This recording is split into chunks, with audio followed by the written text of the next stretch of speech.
Welcome.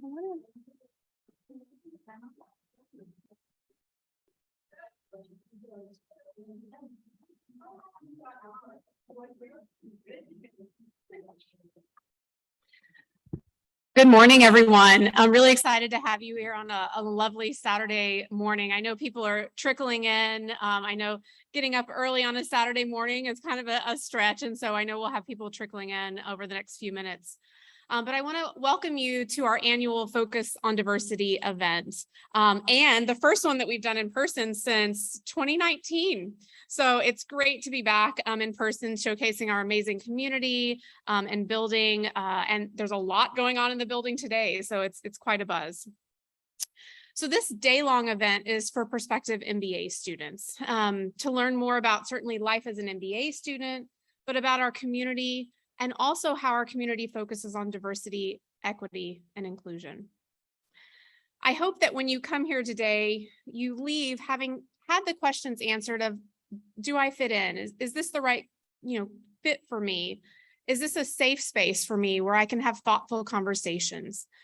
So I hope through the day-long event that you meet people and interact and network both with those of you that are thinking about an MBA program, but others of our current community that are here today.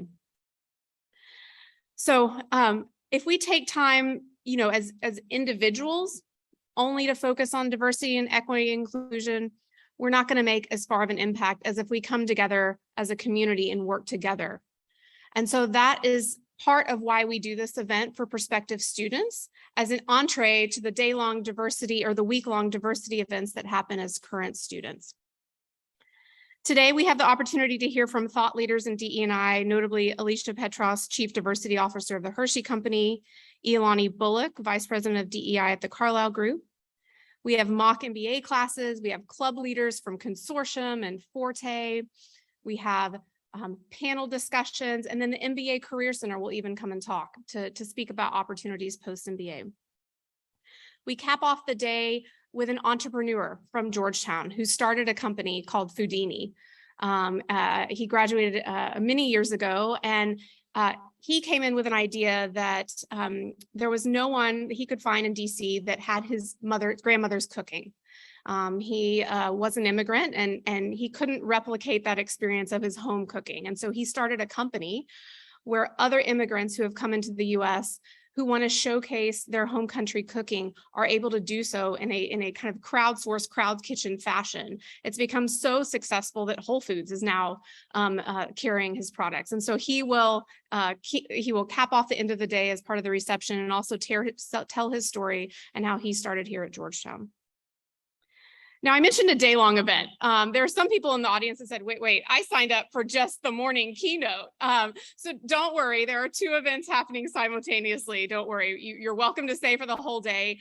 But certainly, we're always thinking about innovation and how to expose phenomenal leaders to our community. And so there are some of you in the audience that are friends of Georgetown, undergrads, grads, faculty, and staff who have come here to hear Alicia this morning speak. And so we welcome you. If you get a little taste this morning and want to stay for the whole day or thinking about an MBA, just let one of our team members know. We'd be happy to give you the schedule and register you for the rest of the day. So without further ado, I'm now going to introduce Nomblé Coleman, a 2018 alumna of the MBA program. It seems like such a short time ago. She's now the manager of omnichannel marketing at the Hershey Company. As a student, though, we remember her as a Consortium Fellow, an MLT Fellow, a Forte Fellow. And when I was preparing for today, I went back and remembered some of the amazing accomplishments that Nomblé had as a student here. So Nomblé, spoiler alert, I brought this back up from your time. But I went back to actually the Poets and Quants article where they interviewed you coming into the MBA. And there were two questions that really stood out to me. One was, what is your biggest accomplishment? So this was coming into the MBA. And you said, I consider my biggest accomplishment to be tied to the volunteer work I've done with the National Black MBA Association. I've been a member of the organization since high school and most recently served as director of university relations for the Boston chapter. I'm most proud of the effort we led to establish and renew MBA scholarships with local universities, of which Georgetown has recently become a partner over the last few years.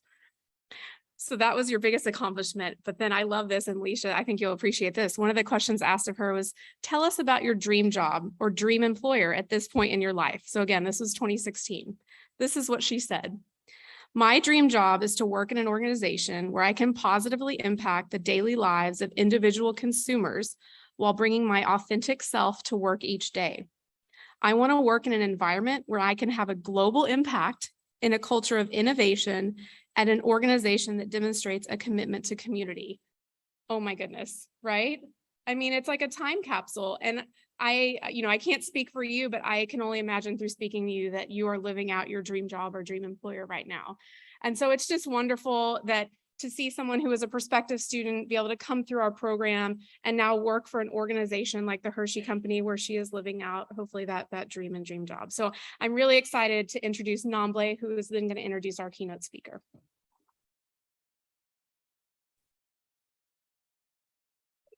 Yes.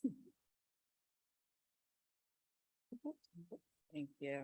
Perfect. I'm giving you a hug because I did not remember. I did not remember any of that I said. So that was great to hear. And it does really hold true. So thank you. Yes. Good morning, everyone. Welcome. Thank you. Welcome to the prospective students, Hoya Saxa, to the current students, alumni, faculty, and staff. I'm so excited to be here today. I'm even more ecstatic that I get to wear two hats and literally two pins. So one, I am a proud Georgetown full-time MBA alum, class of 2018. I am also, as you heard, a marketing manager at the Hershey Company. And that's really been my home for the last 4 years since I left Georgetown. That and including an MBA internship that I did in between my 2 years here, working on the Reese's brand. So any Reese's lovers out there? Yes, awesome. We love to see it. Continue to buy. It's Halloween, our Super Bowl season. But today's a great day. And I'm so excited that you guys have made the choice to come here. As I think about my remarks, I wanted to just start out by saying just kudos and congratulations to all of you. You being here today is a huge win in itself. And it's a win because you decided to invest in yourself.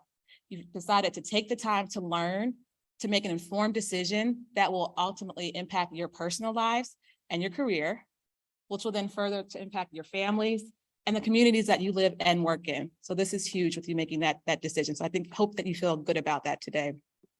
I actually came to this event as a prospective student. So I do remember thinking about, some of the questions that you may have on your mind right now. What's next? Where should I go? What choices should I make? And as I just thought about where you are on your journey, the word opportunity came to mind. You have immense opportunity today to make choices that will ultimately give you the most options to really impact your career and your future. So I wanted to share just a few of the choices that I made to join Georgetown and Hershey, and just hopefully my story can help to impact you, empower you, encourage you with just a little bit of some of the choices that I made. The reasons why I chose Georgetown and Hershey are tied to a lot of why we're here today, around that commitment to diversity, equity, and inclusion.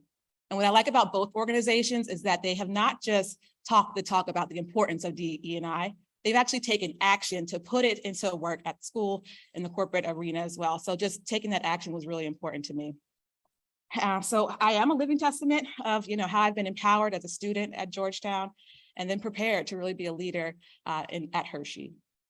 So why Georgetown? This is a snapshot of my experience. And so I'll share a little bit about some of what I got to do while I was here and how it really impacted my life. The first is really that commitment to action around DE&I. So I was a part of the second consortium class at Georgetown. And so the consortium, for those who have not learned yet, I know there's a session later on, I encourage you to attend, but it's a network of 22 member schools that are really all about advancing Black, Hispanic, and Native American students in MBA programs and in corporate America. And so I've loved to see the consortium class that has grown year over year since I came in and have had the opportunity to connect with those students at their annual orientation program. So it's just encouraging to see that growth. I'm also was an MLT alum, as mentioned.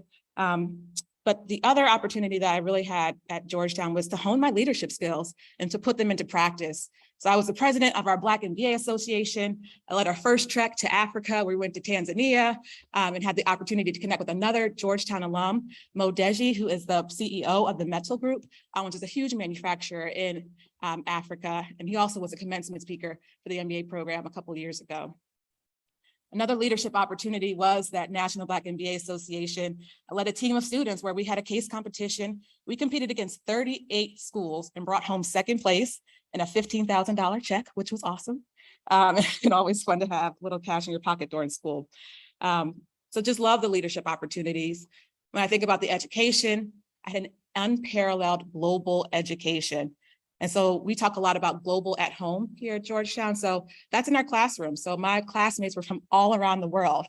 And even more personal to me, my roommates were from Ghana, Israel, and Mexico. And I had the opportunity to travel to their home countries with them. So it's having that personal guide and just learning so much. My roommates here today supporting me, so more alumni, so thank you. And I also had an opportunity to see here that going to India for the capstone Georgetown business experience class. And so again, getting that global at home and abroad. Access to world-class leaders. You'll see Jamie Dimon of JP Morgan Chase, Ursula Burns, the former CEO of Xerox. So just Georgetown, again, putting me in the rooms with these people to learn was just unmatched. And I think the biggest thing that Georgetown did for me was really to give me that career preparedness for day one readiness, leaving the classroom and going to Hershey. And so I think it allowed me to really be a strong career switcher. So many of you may be thinking about switching careers. And I moved from a B2B space, working in enterprise technology at the EMC Corporation, which is now owned by Dell. But it pivoted. I was able to pivot to B2C and be at the #1 leading confection manufacturer with Hershey. So I think it'd be helpful for you guys to see a little sneak peek of what I get to be a part of at Hershey.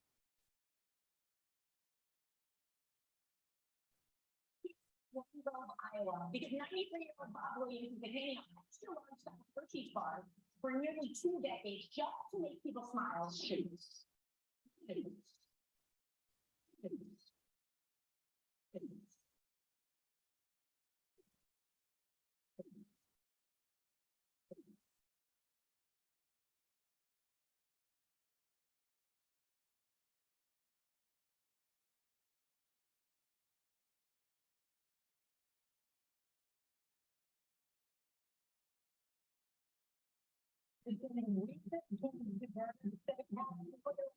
Candy in there, the machine will swap it out for a Reese's inside. If only there was a place nearby to get one of these.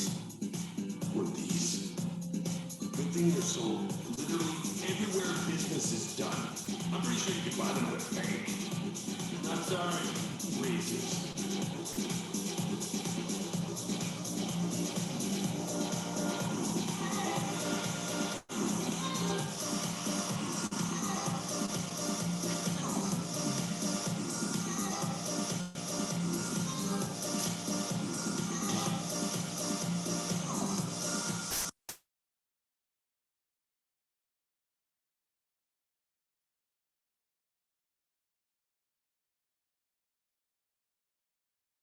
Awesome. I still love that video. Every time I watch it, get pumped up.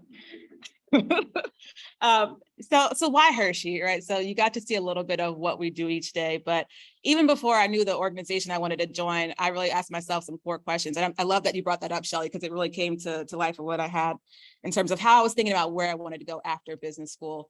So those core questions, I offer them to you to consider. Just what are your core values? You know, what problems do you want to solve in the world? And can the school that you choose to go to help get you to that career? So I chose Hershey because their mission of creating more moments of goodness really aligned with my personal mission of, you know, every situation that I enter into, I try to make it better than when I first arrived. And so that was a good fit. And it's really been, you know, as you saw in that video, the what we do. But for me, it's really important how you do. How do you work with your coworkers? How do you impact the communities that are around you? And so I love to see that, you know, the work that we do internally at Hershey is recognized externally as well. So I'll just call out a few things that are here on the slide. In 2022, we were recognized as a great place to work in the US, Brazil, and India. We were recently named by Diversity Inc. as the #6 company for diversity of their top 50 lists. And then one that's really special to me is this year we were named the world's top female-friendly company by Forbes. And again, this is unsolicited. They decided that we were #1 with female-friendly companies. And so many female leaders at Hershey, including our CEO, Michelle Buck, who is one of only a handful of women CEOs at top Fortune 500 companies. So my last thing on recruiting, since I put my recruiting hat on, we have 4 Hoyas that are in marketing right now at Hershey. I'm here looking for more. I want to continue to bring more Hoyas into Georgetown. So if you are interested, I'm here all day to talk Hershey, to talk Georgetown, and happy to take any questions. So now, my real job, introducing Alicia, our keynote for today. A little about her. So Alicia Petross is the Chief Diversity Officer and Vice President of Talent Acquisition at the Hershey Company. Alicia leads the development and execution of Hershey's Pathways Framework, delivering diversity, equity, and inclusion strategies. Externally, Alicia expands Hershey's partnership framework and represents the company in key industry commitments, including the Paradigm for Parity, CEO Action for Diversity and Inclusion, the National Organization on Disability Look Closer campaign, and Financial Literacy for All. In 2013, Alicia joined Hershey from the Target Corporation, where she played a key role in the company's ascension to the top 20 in Diversity Inc.'s top 50 companies rankings for diversity.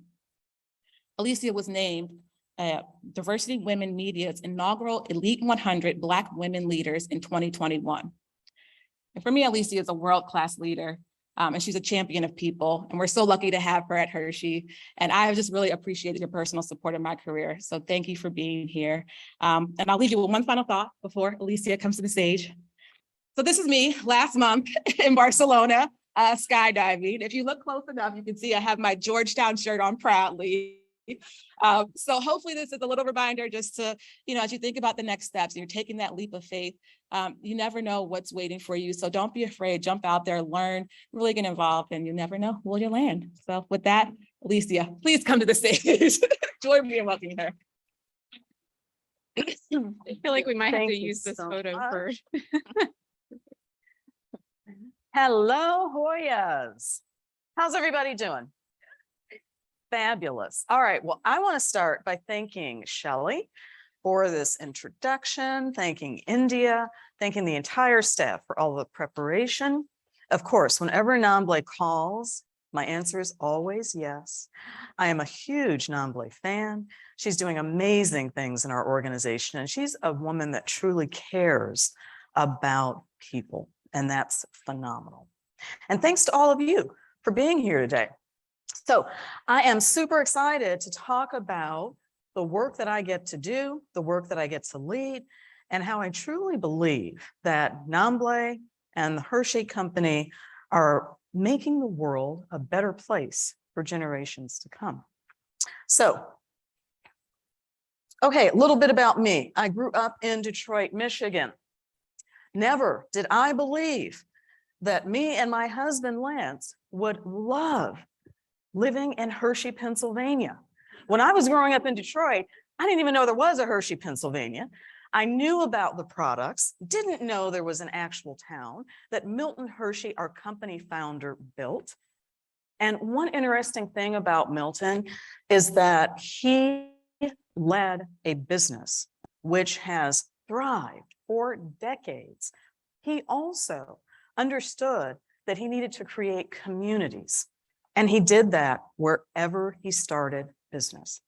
So today, my husband, myself, and our 250 pounds of Bouvier de Flanders puppy live in Annville, Pennsylvania, just 6 miles east of Hershey. And I never thought I'd be so lucky to live next to a dairy farm where we literally have more cows for neighbors than human beings, right? But it's a great place to be. So why did I choose Hershey? Well, you heard a lot of things that Nomblé mentioned, but when I was at Target Corporation, Hershey came to benchmark on what was happening in diversity, equity, and inclusion. And in researching the company, I learned about the legacy of Milton Hershey, how he created the Milton Hershey School. We'll talk about that some more later. How ethical the business is run at Hershey. All of the great leaders and the brands that delight consumers around the globe. And I actually told my boss, hey, Hershey's a great company. And she said, well, they're looking for somebody to take their DEI game to the next level. And I said, hey, it's an ethical organization. The brands are iconic. I love the people that I talk to. If I can think of anybody who might be interested in that role, I'll let you know. And she just looked at me and said, no, silly. they're looking at you. So always be ready. When I had that benchmarking session, for me, it was just another day on the job, but you never know where conversations will lead. And today, I hope we have a conversation, right? So I'm going to share some things, but then I'm looking forward to a lot of really good questions, okay?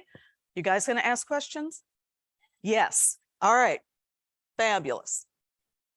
Okay, so our company has been in existence over 125 years. We have some of the world's most iconic brands across confection, gum and mint, and we're heading into salty snack territory. How we operate is really the magic within our organization. Shelley, can we play this video?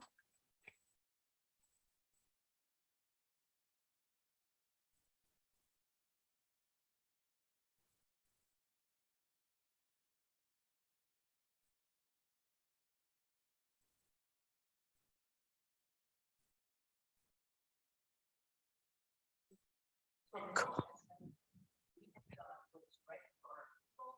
And now, commitment to diversity and inclusion. To investing in and recognizing great talent.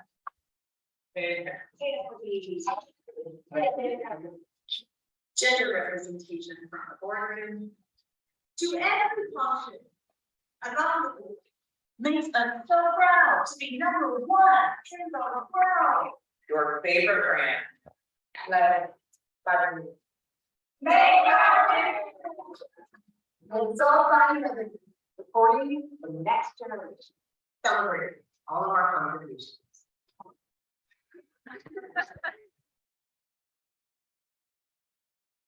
And we're not stopping there.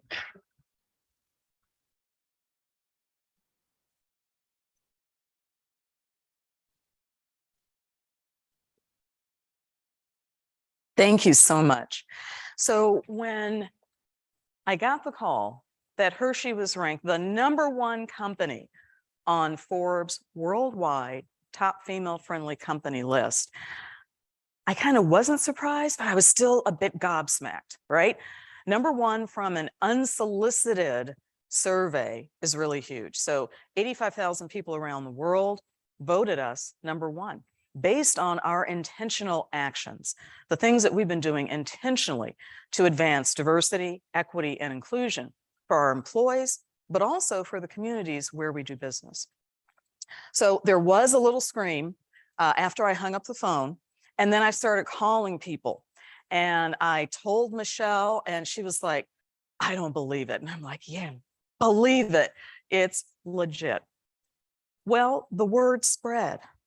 And I actually had to go back and call everybody and say, hey, can you kind of keep it on the down low, because it's going to be announced and we're not supposed to be talking about it. But I share that because there's just so much energy and excitement around the work that we're doing.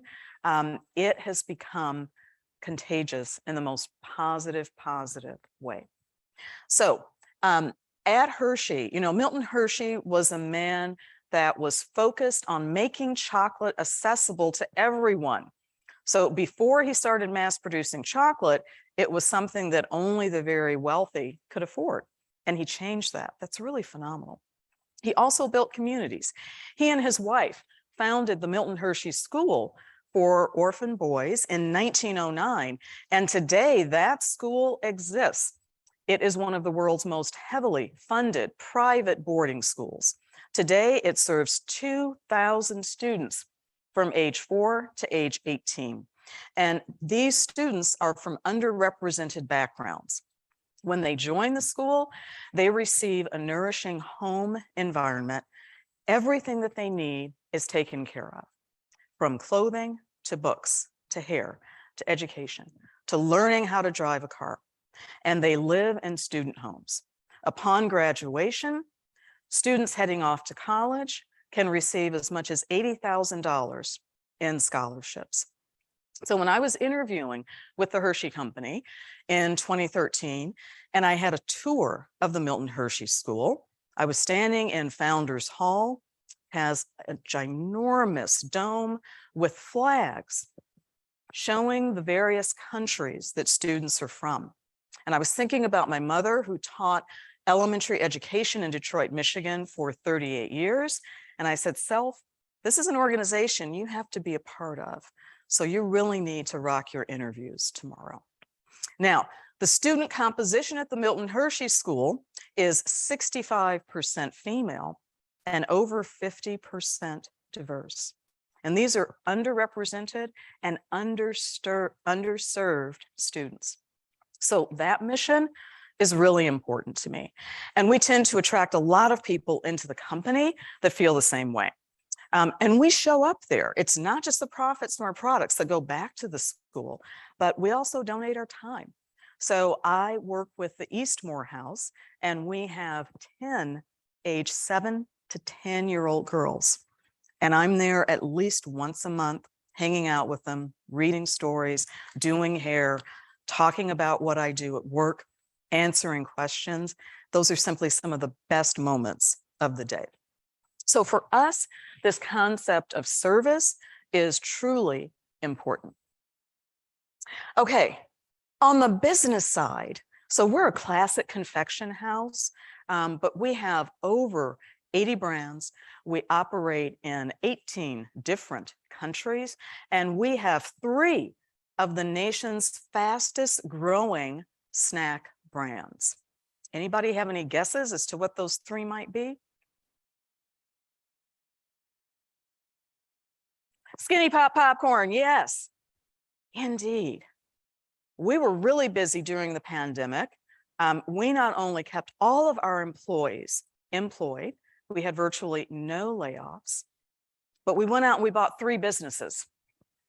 So we acquired Dots, which is the nation's fastest growing pretzel brand, absolutely amazing, and Pretzels, and Lily's Better For You chocolate. And it turned out for us that snacks and chocolate and pandemic paired extremely well. And so our business is growing, keeping Nomblé extremely busy. But I have to tell you, leading diversity, equity, and inclusion in any organization post-2020 and leading this work in a growth organization and an iconic growth organization, it's no walk in the park.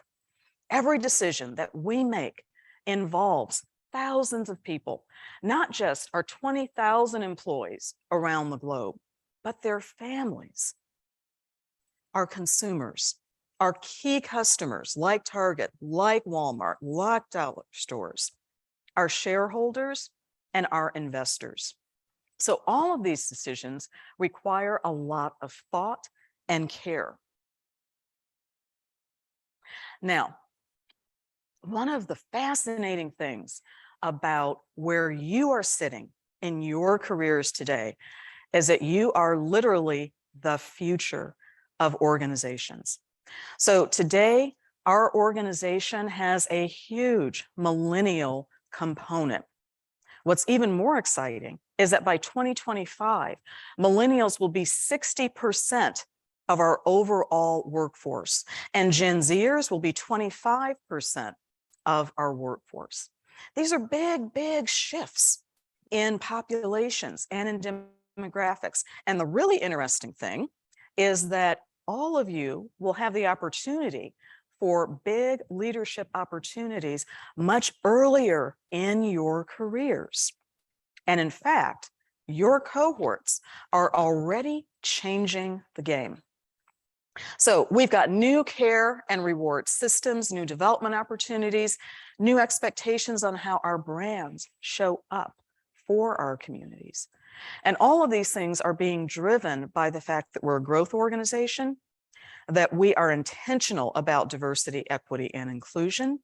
And most importantly, we are constantly listening to our employees, understanding what's needed, and we are evolving our workplace to put these changes into practice. And so this cohort that you're part of is having a big part in that change.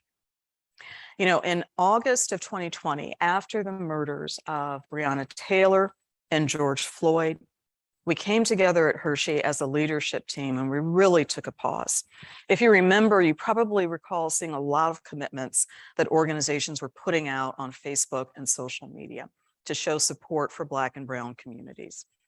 We knew we were going to do the same thing, but we intentionally slowed down so that we could listen to our employees. And I led many, many listening sessions. And in talking to employees from our manufacturing floors all the way up to Michelle, who's our CEO and chairman of the board, I would ask employees one thing: what do you want Hershey's legacy to be in this moment of monumental pain and strife and opportunity? And I listened and I heard a lot of things. And some of those things started to gel together. And we had conversations with hundreds of employees around the organization. And we landed on making a couple of big commitments.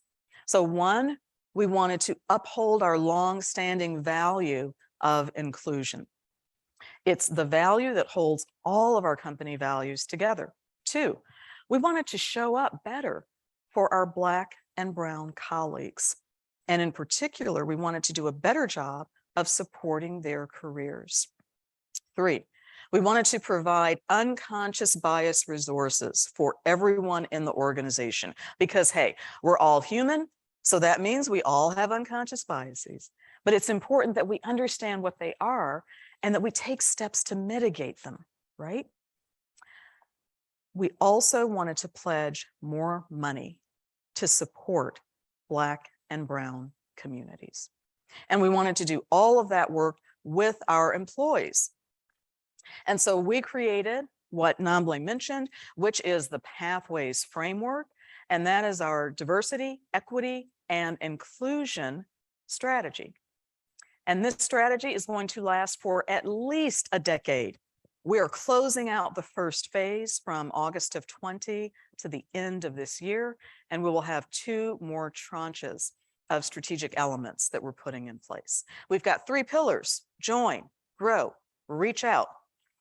In the join pillar, we want to attract more underrepresented talent than we ever have in the past. We want to increase our spend with diverse suppliers, and we want to be even more open to flex work. Today, about 18% of our population has never even set foot in Hershey, Pennsylvania, and they're doing fabulously. That's one of the lessons that we learned during the pandemic. We know that that number is going to increase. When it comes to this grow pillar, this is all about providing experiences for our employees to grow and develop their careers. Practically everybody in the company from recent census surveys has said they want to learn new skills. They want to continue to be relevant. And so we're working hard to create new programs to do that. For Michelle Buck, 6 of her 9 direct reports grew up within the Hershey Company. We are excellent at creating leaders at a C-suite level. But we realized when we looked at early in career development, we didn't have nearly as much going on. So we took all of that C-suite content and then we designed a suite of programs for everyone in the organization so that early in career talent has access to the same programs, simulations, external experiences, and internal learning experiences. So that growth piece is really important. And we also wanted to focus on promotions of women and Black and Brown talent. And that third piece, reach out, you know, the Hershey brands are iconic. Our organization is well managed. That gives us the latitude to invest our brands and our resources to advance equity. And so we are starting that work. We created the first ever endowed scholarship program with Thurgood Marshall College Fund.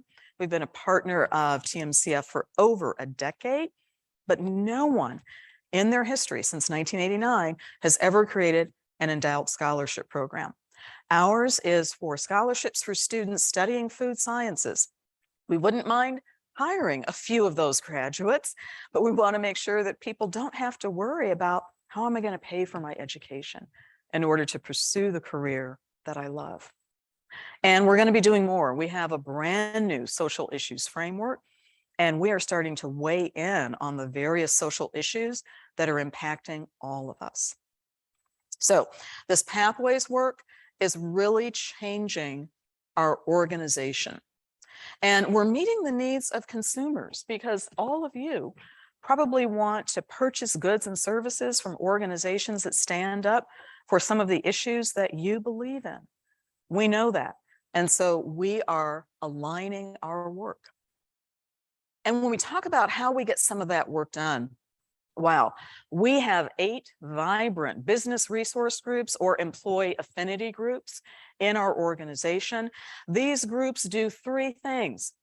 They help drive our commercial business.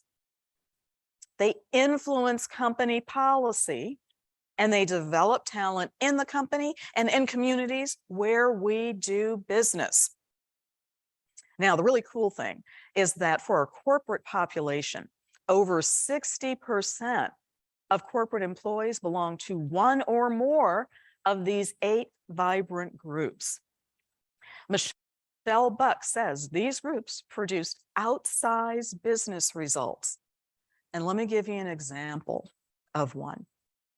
Do you know Michelle actually consults people in these groups to get their insights on people that she is thinking of hiring on her staff or key promotions at the vice president level. So Nomblé could very easily get a call and Michelle saying, hey, I've got a couple of candidate backgrounds. I'm going to explain them and I want you to weigh in, right? That's pretty weighty. These groups are also driving our business and helping us connect with consumers in deep ways. And we're going to talk about an example of that here in a second. These groups are really driving change for us, and they are important. Leaders in these organizations get to practice leadership skills if you don't have people reporting to you, get to manage a budget, and they create a strategic plan every year. And for the groups that exceed their strategic plan, they get a bonus. So several $1,000s, and at the director level, they get restricted stock units. And I'm trying to convince Nomblé to be the co-lead of the Black Heritage Business Resource Group. With her background, don't you think that she should do that? Show of hands if you think Nomblé would make an X. See? Nomblé, everywhere you go, people are supporting that. Okay, so how are we getting all this work done? Data and technology is all around us. We have a continuous listening strategy. And so at least 6 times a year, we are checking in with our workforce and we're asking them questions on their daily experience about the performance of the company and about things that they need, more resources that they need. That's one type of listening. But there's another type of listening that we've been doing throughout the pandemic, and that's plain old face-to-face conversation, or now Teams conversation. And these conversations have gotten really deep and really meaningful. After the murders of George Floyd and Breonna Taylor, we had those listening sessions. And leaders that reported into Michelle took it upon themselves to bring their teams together and to have open conversations about race in America. Now, when I grew up, my parents always told me there's a couple things you never ever talk about when you get a job. You never talk about race, you never talk about religion, you never talk about politics.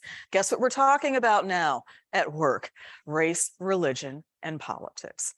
Because here's the thing, the experiences that we have, the things that are happening in the world, we can't just leave those in the parking lot, We can't leave that when we dial in to teams. And leaders have to be fluent. They have to be able to talk about these things because that's what you all expect, right? And so to do that, we as leaders have to demonstrate a lot of vulnerability. That's been a big pivot for us, particularly during the pandemic. There was a really striking moment that happened about a year ago. My boss, Chris Scalia, our Chief Human Resources Officer, was on an all-employee town hall. And if you think back then, kind of just before we had vaccines, we were in a rather dark place. Life was tough. It was quite difficult. And many of us were suffering with anxiety and other forms of mental health issues. And Chris was talking and he felt that, you know, even on Teams. And so he went off script and he said, hey, everybody, I just have to share. I know it's tough.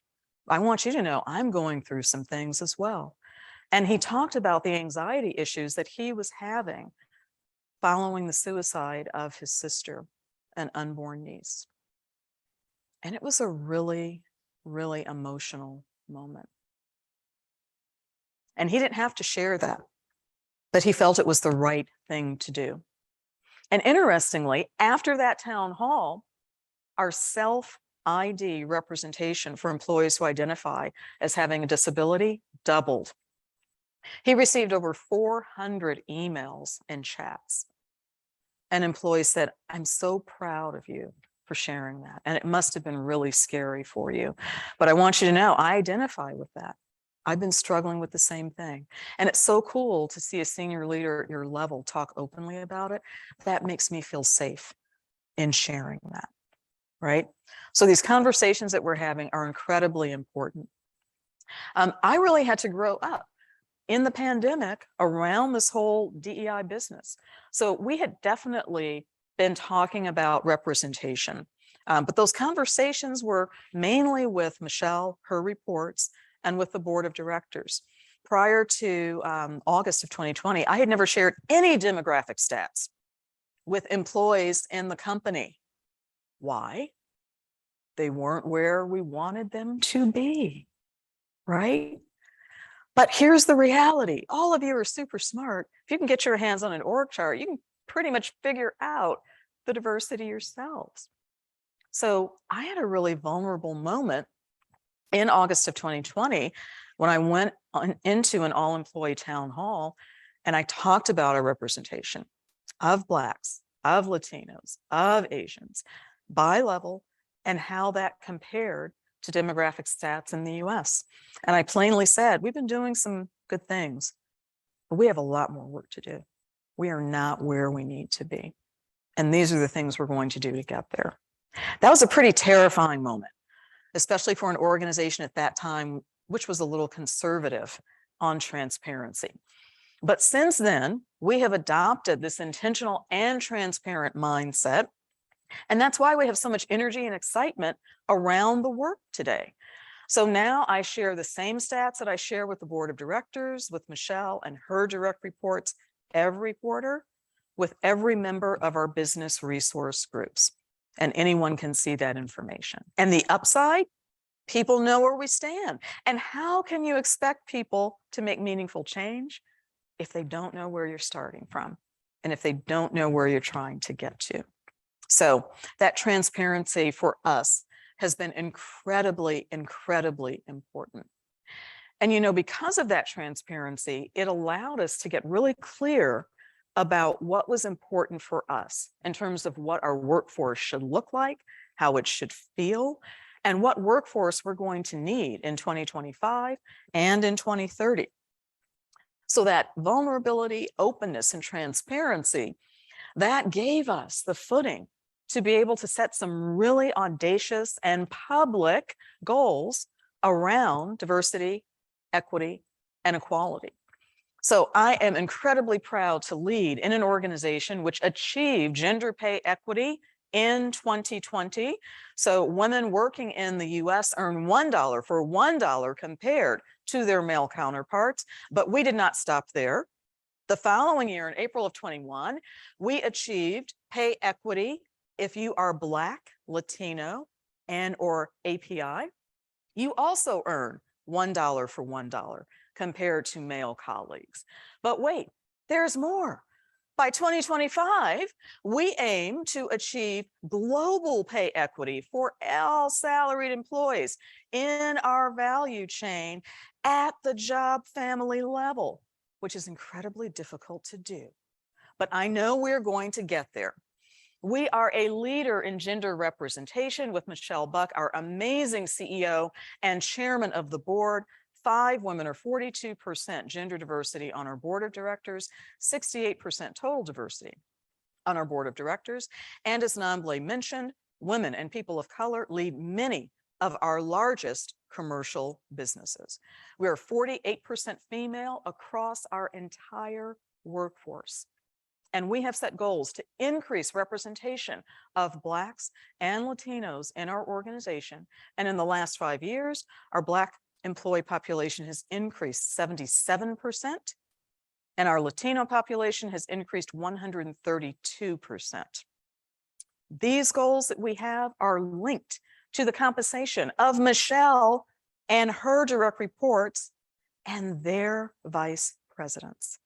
So when it comes to linking goals to pay, that's when you know you're serious about it. So we take this work quite seriously. We are going to triple our spend with diverse suppliers. So by 2030, we're going to be spending about $400 million with diverse suppliers. So we have a brilliant strategy from our procurement team. We've already picked up $100 million in the first 2 years. By 2025, we want to have 30 to 45% people of color representation across our US workforce. And we've gone from 21% in August of 2020 to 28% today. So we're closing in on that goal, and we're going to hang on to our representation of women globally because we have a leadership position in that, and women make 85% of the CPG decisions around the globe.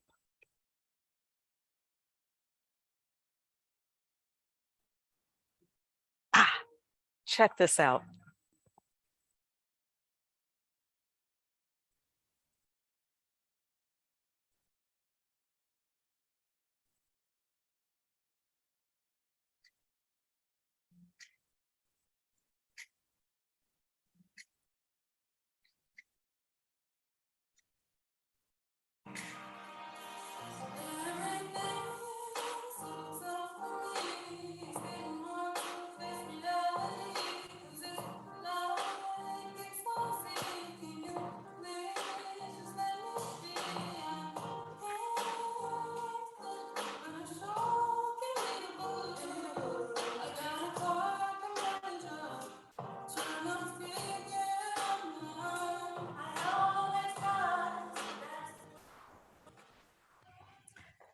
So one of the best days of the year happened earlier this year when I was at the Memphis Music Initiative, and I was having dinner with some of the students. The MMI is a nonprofit in Memphis, Tennessee, and they provide paid internships to high school students who want to study the arts.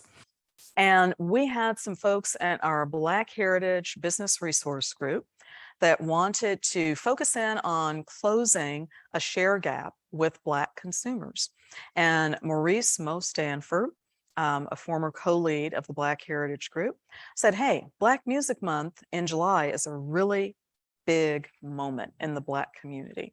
We should do something with one of our products to tie to that. So we know that Kit Kat and Cookies and Cream over-index with that group. So the teams landed on those 2 products. And then our corporate social responsibility teams found the Memphis Music Initiative. And then we worked with Black artists to create the overwraps on these products. And then we partnered with Target Corporation to sell those products in their stores in the month of July. Now, what's really cool about that is that all of that ties directly to that Pathways framework, right? And it was Mo Stanford who said, hey, I'm from Memphis, and Memphis is kind of the seat of music innovation in America. We should honor that. And this would just be a really elegant way to tie this together. Even better, this campaign is 26 million in the books. Now just think about that. A person that's not a director at our organization pulled that idea together. So when we talk about being intentional about the opportunities that you have, that's a really great example. And I was delighted to be able to share this video with Zora, who is the young lady that's doing the vocals. She had no idea that this video was going to show up on Target.com. and to see the pride and the look on her face that she was seen and recognized, and she was going to have this platform, for me, that moment was like everything. So I share that to just illustrate how we are bringing our pathway strategy to life. So I hope that with some of the things that I've shared, you can see how our work is not only advancing our commercial business, but it's enriching the lives of our employees. We're making a meaningful difference in our communities. And I hope that as all of you are considering where you want to take your careers next, I want you to know it's incredibly doable, that you will select a track that will advance not only yourselves in your personal careers, but you can also change communities and you can change the world while you're doing that. So, hey, now you all committed to ask questions. Now's the time. Yes.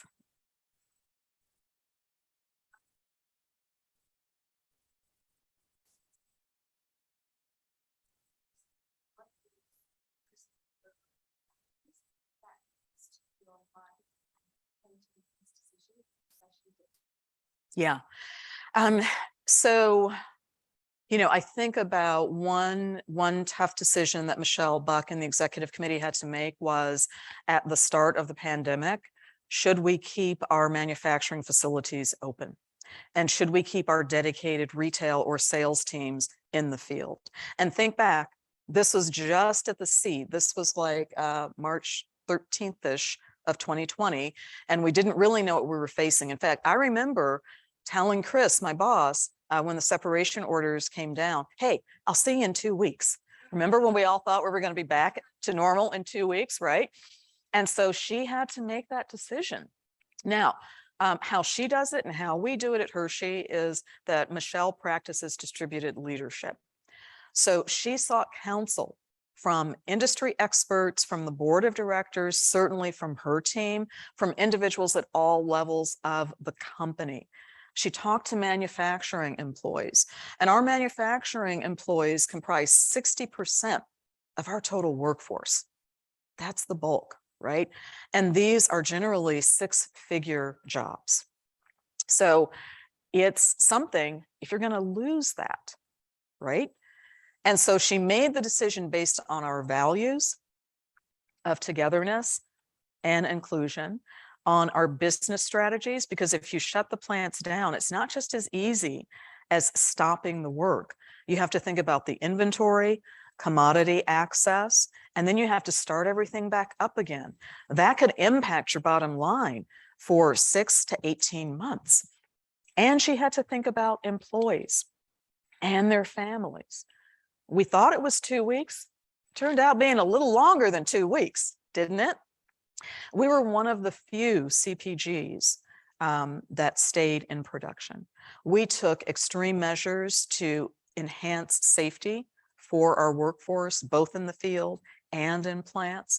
We also offered increased financial compensation and stipends. And so all of those things had to be negotiated. But because we did all of that, as I said, chocolate and pandemic paired really well together. We were able to go out and acquire new companies. Our growth trajectory is sound. And now we're on the way to being a leading snacking powerhouse. Does that answer it for you? Yeah. Great question. Yes. Entrepreneurship and business in general, it's basically getting people from different backgrounds to turn a shared vision into reality. In the process of making it happen, how should we balance diversity and uniformity? Oh, that's a good question. Okay, if you remember in the reel that Nomblé showed, you saw the kiss with the Reese's Pieces inside that. That product was actually designed by an intern who was in a meeting and took some Reese's Pieces and kept stuffing them into a Reese's cup in 2015. And some of the brand marketers were saying, what are you doing? And he's like, hey, I'm a millennial. We like things that crunch.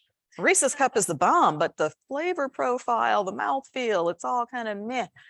We like a little more crunch. And so he kept doing it. They tried it and they were like, wait a minute, we can make this. There's a lot of millennials out there, right?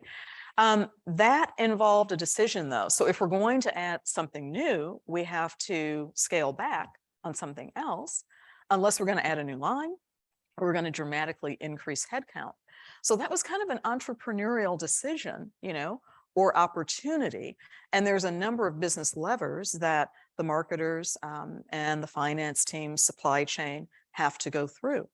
I think one of the keys is when you're really passionate about something, you want to find the fit with the strategies, find the fit with the values. Those ideas are platinum. Those ideas always move ahead. Does that answer it for you?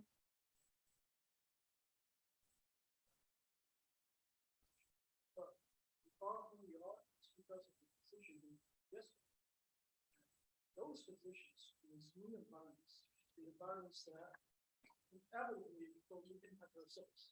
Yes. The decisions we make today is going to determine who we will become tomorrow. And as leaders, decisions we make, it's not just limited by ourselves, but everyone standing behind us. They choose to follow us. They choose to lead us. They choose to put their future in our hands. How can we make it down? How indeed? I'd vote to be a citizen in your country. That's amazing. Okay, so as I'm wrapping up, I'll share one last story.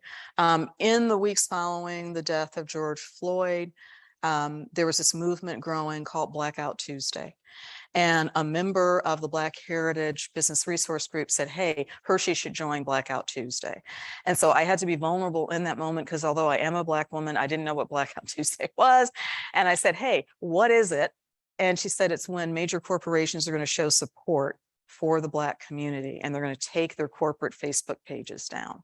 And I thought, oh, we could do that.